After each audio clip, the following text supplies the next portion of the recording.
बार एक घने जंगल के बीच एक पुरानी हवेली खड़ी थी, जिसे लोग भूतिया हवेली कहते थे। वह हवेली अपने रहस्यों और खौफनाक घटनाओं के कारण जानी जाती थी।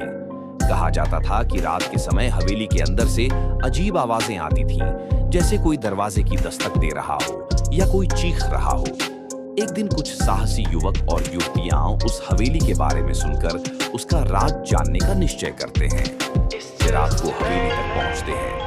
हवेली के दरवाजे पर घना अंधेरा छाया हुआ था और भीतर से एक ठंडी हवा का झोंका आ रहा था। उन्होंने हिम्मत जुटाकर हवेली के दरवाजे को खोला।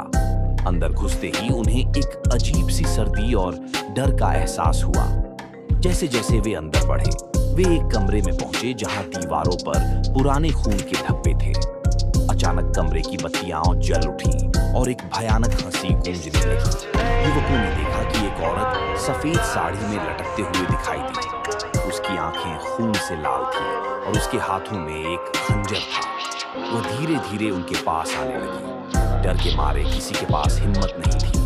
तभी एक के बाद एक सभी युवक डर के मारे उस भूतिया औरत के सामने गिर पड़े। उसके बाद हवेली की सारी लाइट्स बंद हो गई और उन सभी की चुप्पी हो गई। उनका शव अगले दिन उसी हवेली में पाया गया, लेकिन उनके चेहरे पर एक खौफनाक मुस्कान थी, जैसे वे मौत से पहले उस खौफनाक औरत से मिल चुके थे। युवकों का जीवन खत्म हो चुका था और हवेली अब भी अपनी सन्नाटे में शांत खड़ी थी। मौत का रहस्य अब भी उसी हवेली में समाया हुआ था।